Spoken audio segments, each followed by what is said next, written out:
দুর্নীতির আসল মাথা অবধি পৌঁছানো হোক। সবটা কি ঘেটে দেওয়া হচ্ছে দুর্নীতির আসল মাথাকে আড়াল করতে? 14 তলার নবান্নে যিনি বসে আছেন তিনি ধরা পড়ে যাবেন এই ভয়ে প্রধানমন্ত্রী মোদীর ইডি সিবিআইকে হাত গুটিয়ে নিচ্ছে। ইডি সিবিআই স্বচ্ছতার ভিত্তিতে নিরপেক্ষভাবে তদন্ত এগোলো না। কেন কালীঘাটের কাকুকে জেরা করা হলো না? কেন চার্জশিটে কালীঘাটের কাকুর নাম এলো না? বিজেপি দলের অর্ধেক বিজেপি নেতারাই তো বলছে যে দিদি মোদির সেটিং আছে। তৃণমূলের দলের নিচুতলাই তো বলছে যে দিদি মোদির দালাল, আরএসএস এর দালাল। হুমায়ুন কবির কি বললো? আরএসএস এর দালালি করছে মুখ্যমন্ত্রী। স্বাভাবিকভাবে এটা তৃণমূল বিজেপি আরএসএস এর দুটো ফুল, সিঙ্গেল ফুল আর জোড়া ফুল, তাদের ঘরোয়া কোন্দল। নেই, কর্মসংস্থান নেই, শিল্প নেই, কলকারখানা নেই, শিক্ষাক্ষেত্রে চাকরিগুলো সব বিক্রি হয়ে যাচ্ছে, কলেজ বিশ্ববিদ্যালয়ে পড়াশোনার পরিবেশ নেই, স্কুলগুলো সব লাটে উঠেছে, 8,000 স্কুলে তালা বন্ধ হয়েছে, মিড ডে মিলে ডিম দিতে পারে না যে সরকার, তারা আজকে ধর্ম খেলা খেলছে। বাংলার মানুষ দেখুক এই বাংলার। এবারে এসএসসি যোগ্যদের তালিকা, গ্রুপ সি গ্রুপ ডি যোগ্যদের তালিকা চাওয়া হয়েছিল এসএসসির কাছ থেকে। তারা সেইটার জন্য আবারও সুপ্রিম কোর্টের দ্বারস্থ হয়েছেন। তারা যোগ্যদের তালিকা দিতে নারাজ। কি বলবেন? চাকরি বিক্রি করেছে, চাকরি দুর্নীতি করেছে, লুট করেছে, যোগ্য অযোগ্য তালিকা তৈরি করতে সম্পূর্ণ ব্যর্থ। স্কুল সার্ভিস কমিশন গত 8-10 বছর ধরে এই রাজ্যের একটার পর একটা প্রজন্মকে ধ্বংস করলো। যারা যোগ্য তাদের তালিকাও নেই, যারা অযোগ্য তাদের তালিকাও নেই, যারা সাদা খাতা জমা দিয়েছে সুপ্রিম কোর্টে বারবার থাপ্পড় খাওয়ার পর তার আংশিক তালিকা এসছে।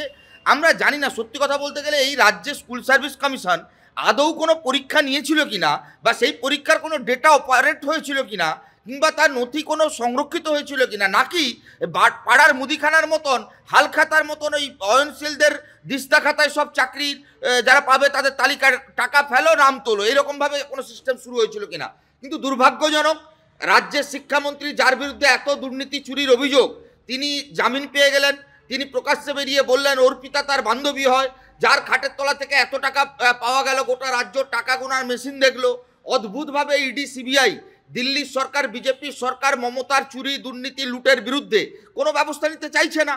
স্বাভাবিকভাবে আজকে এসএসসির এই ব্যর্থতার দায়, বা এই যে একটার পর একটা প্রজন্ম ধ্বংস হয়ে যাওয়ার দায়, কিংবা গত 10 বছর মেধাবী ছাত্রছাত্রীদের যে কর্মসংস্থানের সুযোগ তৈরি না হওয়ার দায়, এর দায় তৃণমূল রাজ্যে শাসক দল তাকেও নিতে হবে।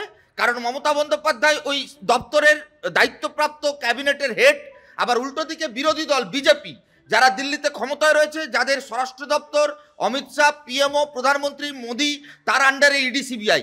একটাও চাকরি দুর্নীতি, কোনো চোর গুন্ডা বদমাইশ অপরাধীদের কেন সাজা হলো না, এর দায় বিজেপিকেও নিতে হবে।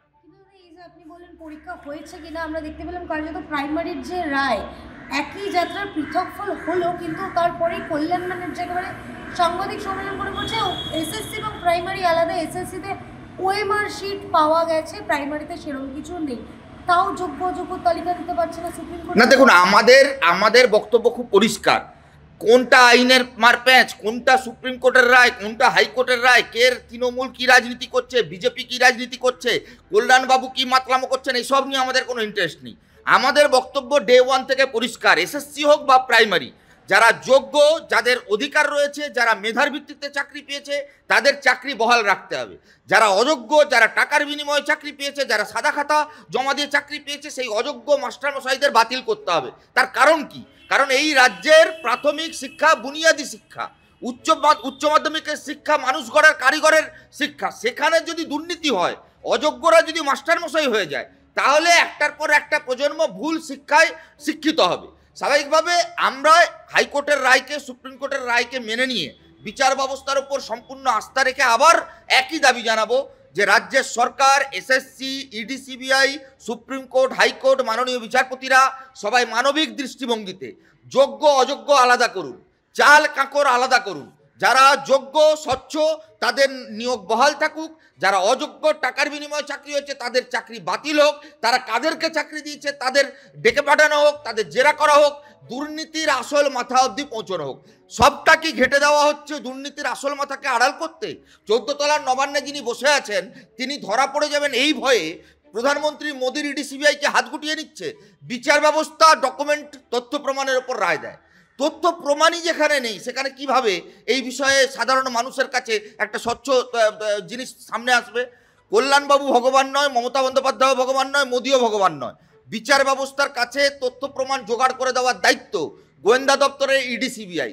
দুর্নীতির অভিযোগ যখন উঠেছে, কেন ইডি সিবিআই স্বচ্ছতার ভিত্তিতে নিরপেক্ষভাবে তদন্ত এগোলো না? কেন কালীঘাটের কাকুকে জেরা করা হলো না? কেন চার্জশিটে কালীঘাটের কাকুর নাম এলো না? কেন পার্থ কালীঘাটের কাকু সব জামিন পেয়ে গেল? এর উত্তর ইডি সিবিআইকে দিতে হবে।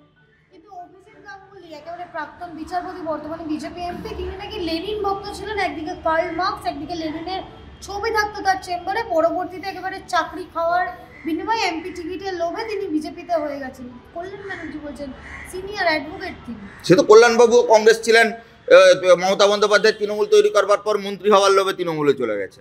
দেখুন, কে কখন কোথায় চলে যাবে, কে কখন কোন টাকার বিনিময়ে, কোন এমপি টিকিটের বিনিময়ে বিক্রি হবে, সে কথা তো আমরা বামপন্থীরা বলতে পারবো না।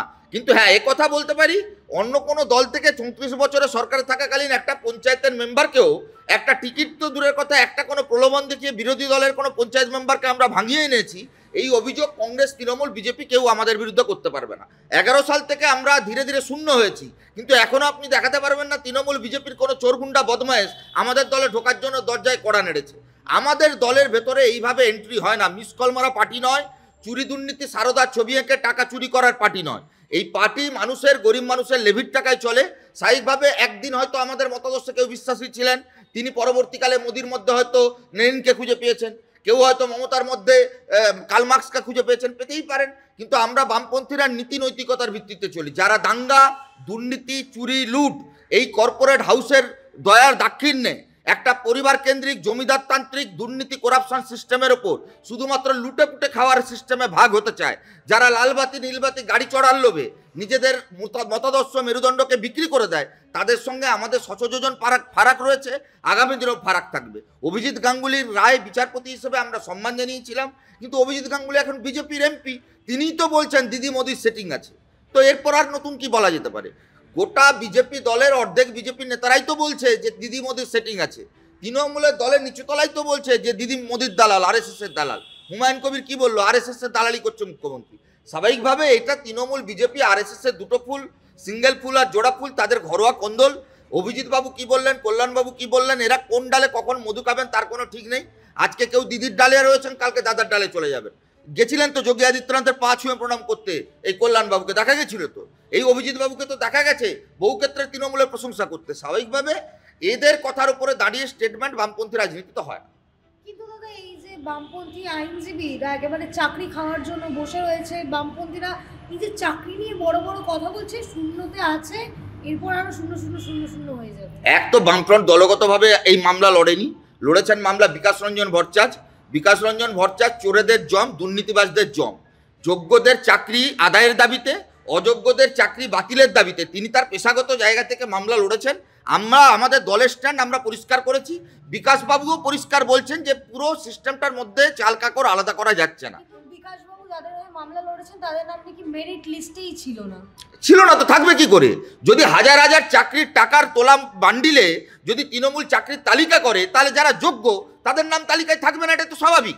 আমরা তো বলছি এই যে অযোগ্য তালিকা এসএসসি বের করলো, সেই তালিকাটা যদি প্রথম দিন থেকে না হতো, তাহলে বিকাশবাবু যাদের হয়ে মামলা লড়ছেন তারা আজকে চাকরি করতেন।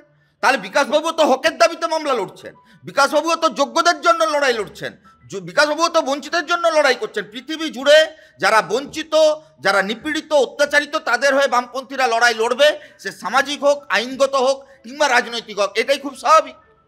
একেবারেই শেষ প্রশ্ন, রাজ্যে যেখানে চাকরি নেই, চাকরি একটা এত বড় ইস্যু এখন, এত দুর্নীতি, সেখানে রাজ্যে একদিকে বাবরি মসজিদ হচ্ছে, একদিকে 5 লক্ষ কণ্ঠে গীতা পাঠ হচ্ছে। আমরা বামেদের ব্রিগেড ময়দান ভরানো দেখেছিলাম, একেবারে শ্রমিকদের, কৃষকদের কথা তুলে ধরতে দেখেছিলাম, ছাত্র সমাজের কথা তুলে ধরতে দেখেছিলাম।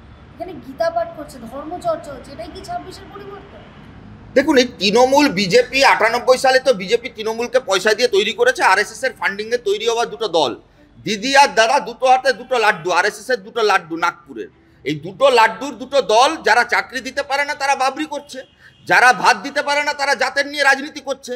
বাবরি আর গীতা পাঠ নিয়ে লড়াইতে নেমেছে, যাতে গোটা রাজ্যের মানুষ, যাদের চাল ডাল আলু পেঁয়াজের দাম বাড়ছে, পেট্রোল ডিজেলের দাম বাড়ছে, চাকরি নেই, কর্মসংস্থান নেই, শিল্প নেই, কলকারখানা নেই, শিক্ষাক্ষেত্রে চাকরিগুলো সব বিক্রি হয়ে যাচ্ছে, কলেজ বিশ্ববিদ্যালয়ে পড়াশোনার পরিবেশ নেই, স্কুলগুলো সব লাটে উঠেছে, 8000 স্কুলে তালা বন্ধ হয়েছে, মিড ডে মিলে ডিম দিতে পারে না যে সরকার, তারা আজকে ধর্ম খেলা খেলছে। বাংলার মানুষ দেখুক, এই বাংলার মাটি তো লালন চৈতন্যের মাটি, যে মাটিতে কোনোদিন হিন্দু মুসলমানের দাঙ্গার ইতিহাস থাকতো না। আজকে এই দিদি মোদি হাতে হাত মিলিয়ে হিন্দু মুসলমানের রাজনীতি করে বাংলার মানুষের, গোটা দেশের মানুষের নজর ঘুরিয়ে দিতে চাইছে। আমরা বাংলার মানুষের কাছে আবেদন করব, একদল বাবরি করতে চায়, একদল রাম মন্দির করতে চায়, আর উল্টো দিকে আমরা লাল ঝান্ডাওয়ালারা গোটা রাজ্য জুড়ে চাকরির দাবিতে, কর্মসংস্থানের দাবিতে, রুটি রুজির দাবিতে, নদী বাঁধ মেরামতির দাবিতে, 100 দিনের কাজের টাকার দাবিতে, গোটা গ্রামীণ সংস্থান কর্মসংস্থান সুযোগ তৈরির দাবিতে, স্কুলগুলোতে মাস্টারের দাবিতে, শিক্ষার সুস্থ পরিবেশের দাবিতে গোটা বাংলা বাঁচাতে নেমেছি। বাবরি আর রাম মন্দির যারা করছে তারা বাংলাকে ধ্বংস করছে। আমরা বাংলাকে রক্ষা করতে চাই। আসুন এই 26-এর নির্বাচনে এই ধ্বংসাত্মক দাঙ্গাবাজ, চোর, গুন্ডা, বদমাশ তৃণমূল বিজেপিকে সরিয়ে যদি মানুষ আমাদের সুযোগ দেয়, আমরা বাংলাকে বাঁচাবো।